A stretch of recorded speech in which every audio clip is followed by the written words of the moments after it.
Guinée bouge, Brazzaville bouge, maman. Afrique bouge, monde bouge, papa. Guinée bouge, Brazzaville bouge, maman. Afrique bouge, monde bouge, papa. Taïba c'est l'ancien style.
Coalition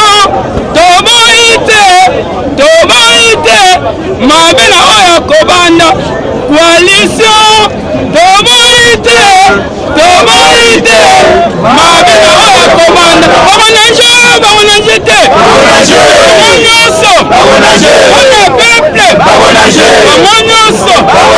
on a développement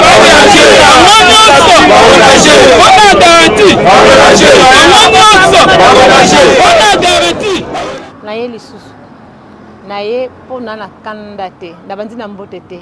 naye po kanda ezate na kana sengo mesengo pe na serebele te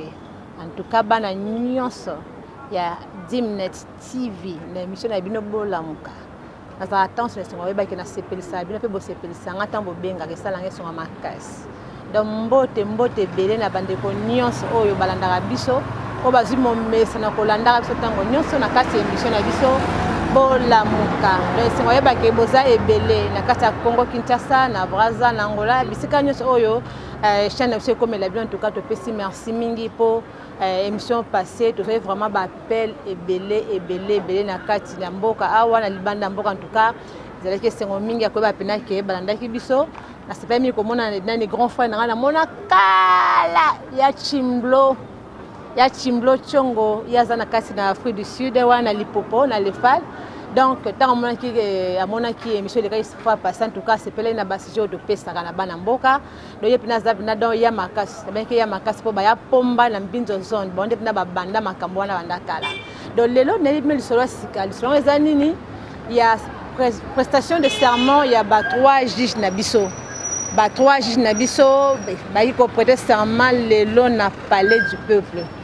Alors, Merlon Cab Imperium, aux États-Unis, Benginga, le binanga Brandi Tumba, quitter vraiment le terrain. Na boyko, l'isolo te toko na sur internet mais quitter na terrain. Merlon Imperium, donc ya penza yango na quitter na terrain, na zubili bo sepela. Hein?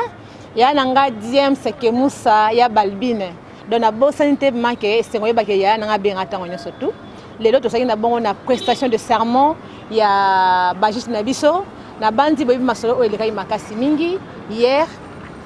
na veille nango to monaki quand mususu baza déjà balié baza na coalition mais to monaki quand ya FCC bango bakotaki réunion na showbuzz na moi bas après réunion na bango ba sepela kité ba bimaki na bango balobi ke batu bakota te pe basala ki so appel na population ki ende to zawana mutu moko te akoma kona parler du peuple mais ya kokamwa eza que tant on a tchema kolo kaka na tongo na palais du peuple na kuti fulu moko immense on a monate kati moko te zate ni banda plein à craquer na moni ba drapeau kili INC CDD ya papa Somokia papa Frank Diongo MLP donc ezaki sengo mona que non bazalaki ebele bana mboka moko ta monika mokonda ko tandiko lela papa beto na mona ye kaka aye ko kangola mboka do silaki bien makasi mingi donc ndenge za d'abord landa live bilili to seli bien ko na ndenga poto na ndenga kin to si bilili kitoko sur place image brute mais beaucoup comprendre la qualité image parce que c'est une bousculade hein tindika tout le monde va avoir sa image pour les bien deuxième mois passe mais au moins aussi l'essentiel pe beaucoup yoka combien peuple à mekai ko se défouler quoi na makambo tikoleka bana mboka balakisi bango que bango nde bavotaka bango nde batinda bango kuna pona balobelaka bango dona tiki bino bolanda ba intervention baninga misusu o bazai sur place boka bango nde babetaki mbela na likambo etalaki toujours kaka prestation de serment ya ba juge to Holanda nazali Gédéon Ilunga komona ngai monsieur Gédéon Ilunga toza na parler du peuple pour la prestation ya serment ya ba trois juges na mboka mais tomoni ke ba susu ba droit FCC baboya ko ya pense ke bazocha ba juge likambo zo mona ondene ezo kamusa ba ke ba juge ya mboka bafanda ku questionner bango bazoboya kofanda na kati ya makambo mama na ngai emonani ke bato wana baza motema mabe likambo baboyi koya tozoyeba yango te yango lokola baboyi koya biso sikoyo peuple congolais po ndako wana babengaka yango palais du peuple sikoyo mpe biso peuple congolais nde toye sikoyo korépondre na invitation ya président soki baye te wana etali bango mpo balakisi motema mabe baza na moko na président te balakisi motema mabe bazalaki na makambo na bango balingi intérêt na bango intérêt ya peuple te balingi kolia peuple alia te balingi bazala bien peuple azala bien te nde balakisi ke biso toza bomoko na président te sikoyo biso peuple congolais lokola tolingi président na biso toye korépondre sikoyo esika na bango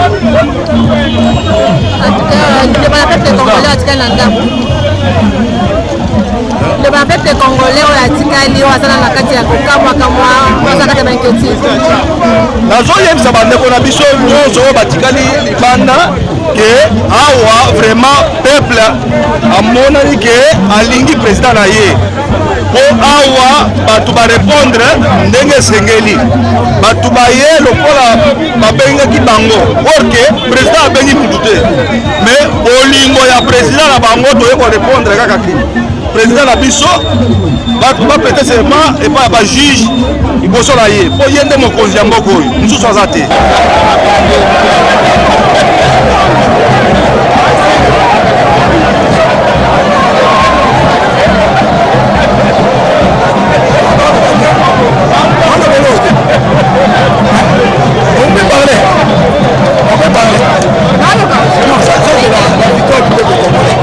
Donc nous venons d'assister à l'arrivée du président de la République.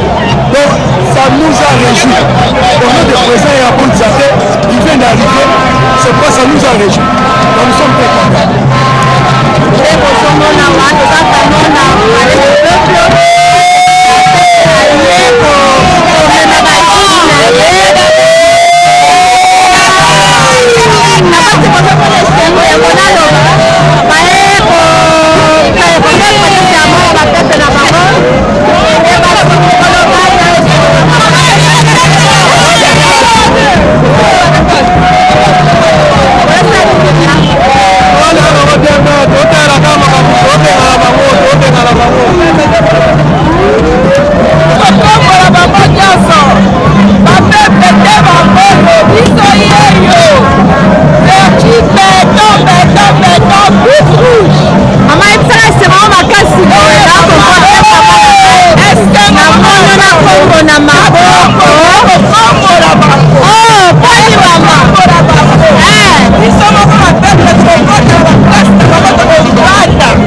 Sénat et l'Assemblée nationale.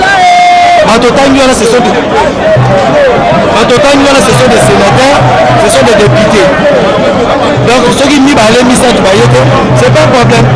Le plus important c'est qu'ils ont ça la malélo. Voilà. Et c'est vraiment qu'on a appelé que notre constitutionnel comme il est. La famille ne va pas la peuple parce que le point est que là, on cherche à écouter nos sombres. La famille qui faisait ma classe hier déjà faisait la réunion, on a dit on va attendre que patriote c'est encore un nouveau et sans ça depuis que nous on a fait que nos pour ça bien évidemment, déjà le monde a déjà fait avancer sa population, ça prouve à suffisance que pour voilà, maintien de l'autorité pour la population parce que partout dans le monde, pour travailler selon la présidence, selon la volonté de la présidence, tout le monde a un monde qui est présent, Félix Tshisekedi, il a la bonne volonté de restaurer l'état de droit et la démocratie. Donc, la juge a pris qu'à se conformer dans la vision à chef de l'état d'enfant. Voilà.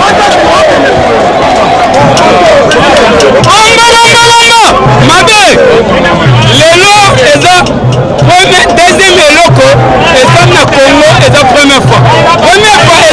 eza ma possession de pouvoir. Au Kabila akata suki na mandefu na possession de pouvoir. Au deuxième fois Mabunda akimi na tambwe mwamba. Biso peuple to pour article 5. Peuple aza souverain premier. Avotera président de la République, avotera député. Parlement awa bafutaka biso peuple salaire te mabe badepute bafutaka biso salaire te salaire ezani baye na parlement eza ndako na biso fo bakote baloi oyo eza mpona intérêt ya peuple salaire na biso peuple yango ndenge bafutaka biso te biso bakolo ndako tosali mingi toye neti toye wana toyebisa président bafutaka biso salaire te biso bakolo ndako salani kanga ndako na biso tozwi ape toyebi na bajuge na président de la république biso toza na article 5 peuple aza souverain premier tovotaka président tovotaka mpe badepute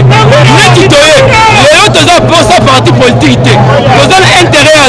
développement ya kana mboka na biso na social neti toye kobima na biso tolobi président bozwa apt na justice na président de la république mpo awa toza bainstitution ezala misato to expliquer bino faut comprendre politique au FCC bakosa bino eza président de la république aza institution ya mobimba justice na badepute na avocat na baza institution mabunda na ntango mamba na badepute na basénateur na basangani baza institution sikoyo bango nyonso wana institution bango za président de la république bajuge baprêter serment pose liboso ya président de la république babiloko oza ebele tokobetela bino masolo bokota kaka na bashani oyo bokozonga azozonga na kati na ye mpona bete bino likambo mangwele balebike bosali kuyaka na kati elo eza kuna te bango 350 bakini na bango eba na kati tosali plaka te nasalaki mobilisation problème nayebisaki tous les combattants tous les parlement président parlement debout bolata veste nde omoninga nauti na kati naye kozonga awa natalisa bajournaliste na biso bayeba kosala barecherche ya bainformation te yango nayobi naye kokota a libanda mpona yebisa bango bazwa bo oyo soki bakoteka yango batiango bacomprendre lelo toyebisaka bino coalition cash ezalaki intérêt ya peuple d'abord intérêt wana eza te mpona biso ekufa deja balongola président na biso Jean Kabuni na parlement batunaka kashi te mpo ye nde moto azala représentant kashi batunaka peuple congolais te neti batunaka ete bino ondima yango te yango oyo elakisi mokili mobima mabunda timi ndako ne mpo nani ntango mamba timi ndako ne mpo nani yango tolobi boye toza debord liboso social ya mibale eza likambo mangwele so oza mangwele awa te na awa oza congolais te donc toke na recensement na biso tobanda yango mpo bapiki me ya lituro toke nango mpo ya diaspora ozongi nango mpo ya peuple congolais soki tomoni mpe peuple congolais social ezoyana te tobandi yango ya recensement chaque avenir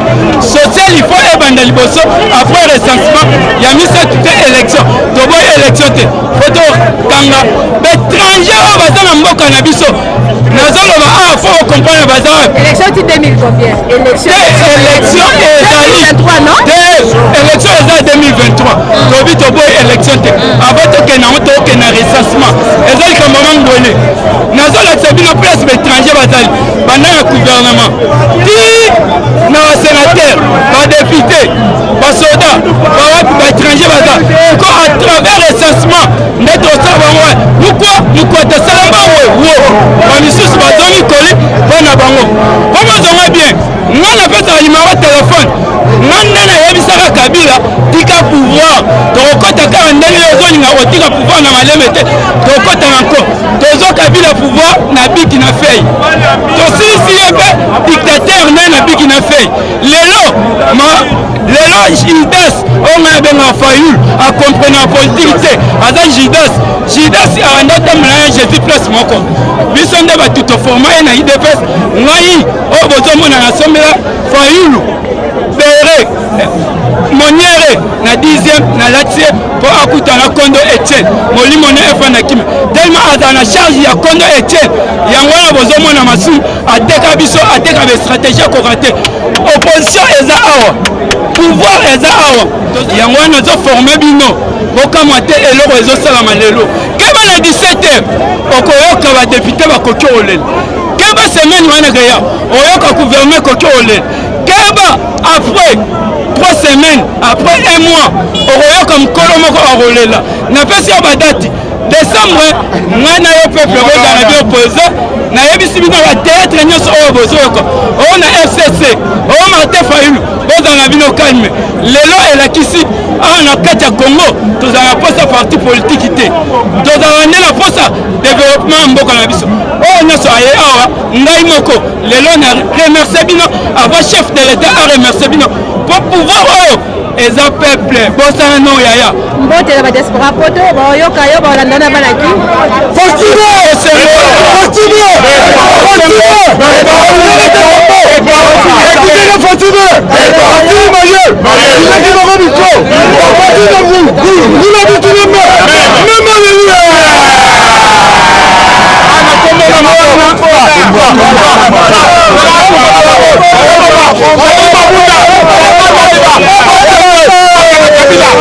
Bokende Fati be Fati age Fati azabo Mamabo Okolobo Ostibo Mokontibo Yaka Fati be Otunangu Ngula mitunama Memoleli Natika bino eloko moko succès numéro téléphone nazobetela bino eloko bosa analyse bino moko nzembo moto asalango bitakwira alobelaka peuple banoma ye bomba banoma nga komo bitakwira boyeba naza muyaka toboyi tribalisme toza eloko moko biso nyonso yango moni tous les partis politiques baye yango moni Bemba asa déclaration badepute na ye na basénateur bakota Moïse asa déclaration bazongi jiga baye okomprendre soki tosala erreur tokate gato yango wana nazobisa bino nzembo bosa analyse coalition toboyi te mabe na oyo akobanda coalition toboyi te mabe na oyo akobanda bamonage te bango nyonso wana peuple bango nyonso wana développement bango nyonso wana garanti bango nyonso wana garanti. na bandi Junior Mpoyi mwana Canada oti kolanda na bokebi omoni ndenge baza ko toujours ko se plaindre koloba na bandi omoni esengwe tondi na bana oyo papa Etienne Tshisekedi mo format yo moko na kati ya nklo miyebi oyebi Junior Mpoyi nde nini o souffrir na kati ya kinawa pona ko luka baita de droit kota lelo bokonze koti bango ba se plaindre la bonté tali biso te mais ya moto ezali ke kana na kati ya parcours na tala penza boye na moni je kobeya la force du progrès. Oui, j'ai combien bana mabe la force du progrès. Donc soit qu'il y a bilili, j'ai combien en tout cas ça qui n'est pas makas. Donc ça qui a un groupe ne mobimba puis quand des bazala la bango bazalaki ensemble koya accompagner mokonzi mboka koya accompagner ba juge na biso balapa ndai liboso ya peuple ke bakosalela mibeko ya mboka bakolanda balwa ndenge esengeli bango bazali liboso mokonzi balapi ndai kasi Jekobe alobi nini Jekobe azali na esengo makasi apesaki ye makanisi Merlin Imperium yao yango Jekobe apesi oka mbote tolanda Jekobe ya tolanda na baninga so bakomplete na sima bon na combien esengo ezalaki dans mboka ezoki délivrance lelo mukolo ya le 21 mercredi le 21 donc octobre peuple congolais a senti kazu délivrance donc balobi ke mokonzi mboka ye ko libérer justice parce que tout le monde que justice azali na maboko ya ba individu moko songolo soki est que peuple vraiment azali na kati ya liberté na ye na ndimite ke mabunda to pe tambwe mambalinga ko zanga koya mais na pesi merci mingi na moni mwana mboka Gentini Ngobila na kati mingi azala kati wana atuma tu bwana ye gouverneur Congo central na kati to moni nanga en tout cas présence ya Fani Djongo na kati to moni papa Pascal Mukuna en tout cas vraiment bazaki belé pour ko manifester esengo bongo na kati kuna bana ndako bana tata bakolo démocratie hein bana B50 openda tika na passe donc B50 a formaka déjà bana donc B50 ti bazo fa la santé wana dans ce temps que ya ko fanta ba hotel sabango droit et lobby loi et lobby ce qui botali place bana UDPS donc bafungolaka livre na biso constitution boroboya bayebi nyonso de bolanda Jekobe na bilili bon c'est matokozonga Jekobe bonjour force progrès toujours bana makasi bana kanda bana ya chichi la kusile bana terrain wa bon c'est la minene comme on appelle que no cours oyo drama quelque part dans songolo et comme il libéré makanisa c'est le la bana mboka ole tumba tolobaki tozala promotion na terrain toyekoaccompagner chef de l'état ye aza mokonzi ya mboka moto aza protéger constitution et puis faire respecter constitution ezali voilà pourquoi toye kotika ye parce que bajuge bazoprêter serment lelo bajuge baprétaka serment liboso non pas ya deux présidents ya chambre haute na chambre basse baprétaka nde serment liboso ya président de la république voilà pourquoi bango batiaki tembe bakanisaki tokoya te nde toyebisaki baoke lelo tokoya parce que eza mokolo na biso yango moni peuple nyonso tu omoni aza na esengo peuple baye koaccompagner chef de l'état comment on appelle que l'autre réunion ya FCC ekotaki d'urgence nationale kuna bakoti bamonaki bakoti ya makolo ate parce que bakoprede serment est-ce que eza vraiment normal comment on appelle likambo monene bona mboka quelques députés baboya kokuta na kati ya prestation serment ya makambo monene bona non biso toza na esengo na refus na bango en tout cas esoulage biso parce que toza besoin de basala opposition baaffronte biso na 2023 souci na biso eza ya mwana non pas tozala ensemble na bango topesi bango bonne chance lokola bakoni opposition bakende na opposition baaffronte biso na 2023 totala soki baza force azwa pouvoir soki balingi kozwa yango mais nayebi ke kozala facile te parce que basi bakolitala kote bango bazali tala ezolakisa na échantillon oyo ya population nyonso aza na esengo na moi ya lelo mais bango baza na mawa parce que bango balingaka kotopie baintérêt ya population bango intérêt ya peuple etalaka bango te intérêt oyo etalaka bango te ezali baintérêt personnel or biso toye na état de droit mpona intérêt ezala général iloko ya suka to epende maesengo mpona peuple congolais en général na badiaspora poto bolanda non toza na esengo ndenge balobaka kaka mokolo ya mbula ezali mokolo ya esengo ozomona ndenge mapamboli ezali soki nzambe alingaki journée ya lelo te alingaki abimisa moi mais lokola akweyisi mbula ça veut dire que eza mokolo ya mapamboli na pamboli peuple congolais en général en particulier oyo nyonso tu azali awa na mokonzi ya mboka son excellence Antoine Tshisekedi Tshilombo na bandeko nyonso tu na badepute oyo balingaka peuple congolais oyo baza na kati merci de la part ya Merlin Imperium na États-Unis la bana luka o vraiment c'est posa na ye de wana yebi wana za mutu na ngai ayebi ndenge tobetaka na kati Imperium yebi wana mutakala seri tozala luka Imperium mais tositobendi Imperium bori ya na maboko merci beaucoup combattant merci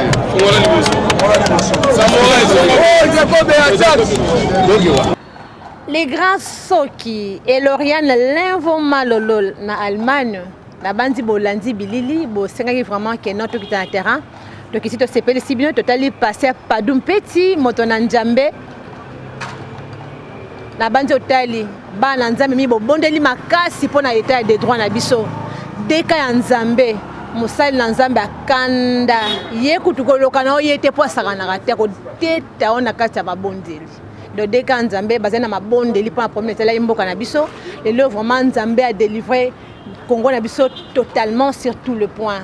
D'autant mo konzabo akotaki bato basiraki babengaki ba placebo ba patin babengaki ba kombo ebele bino boyebi aza dirigeant za marionnette tout ça, mais je crois que vu ba étape ndenge ke malembe bo sentir vraiment que non azaki patente ya on a vie baki mambango te mokonza mboka azalokola azo batala banka aboye osali atali aseki muke mais kati na ye musali osalema na bandi bomoni comment à récupérer justice, comment à récupérer cour constitutionnelle, comment mon Konzambo a récupéré armée, comment récupérer aux équipes irrécupérables et pas Batouana parce que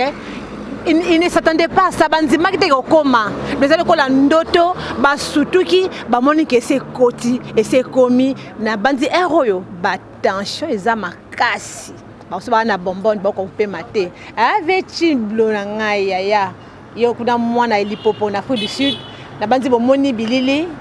Des poboye bake musala na kati ya kin et au salema babien qui va placebo bomoni ba réalité soudain le kaki. En tout cas merci mingi ezaki bina wabino brandi tumba so boni bozwanga webi numéro déjà 082 143 18 10 wa numéro na ngai partout pour tinda biso tokena biso kozwa. Je vous ai promis que na koma na malweka pour la ba route secondaire bazo tonga wana. Ça da sur terrain na soki quelques bilili. Donc après émission yo na bandi na ko bois que la bino na auto zo ki sous na lemba. Na lemba vini qui quitte baza donc baza ko réhabiliter mais bazo tonga on construit ba avenir sika do avenir na ezui lemba limete ngaba ngiringiri makala hein et kobima banda qui quitte na deuxième porte africaine et que ndeko ya ti na 24 donc ça si j'ai le mais juste na flasher bino boy ba que non ba image je pe bo sepela makasi mingi donc ceux qui penda bo sepela émission na préféré bo komela ngai bo aimer bo liker bo tala pe bo commenter ça nga bien makasi en tout cas pour aller to suki wana to kutani mbala ya sima na ba émission na biso mosusu pour na en tout cas ciao na bosani na ngai te Yake Moussa Nangai, je t'aime beaucoup, je te love beaucoup. Il y a Balbi Nabiso dans les Yaya qui fait que tous les Arabes. En tout cas, merci Bélé pour nous. Bye et ciao. Un grand merci à nos combattants sur la porte parce que fois parce en tout cas, Bolingabo Panzanga téléphone à Bapel. Donc Bapel les acquis aux unités, en tout cas, merci parce que vraiment nous sommes aussi suivis. Le petit c'est Makasi. Bye. Qui ne bouge, brasé bouge, maman. Afrique bouge, monde bouge, papa. Qui ne bouge, brasé bouge, maman. Afrique bouge, monde bouge, papa. Taïba, c'est l'ancien style.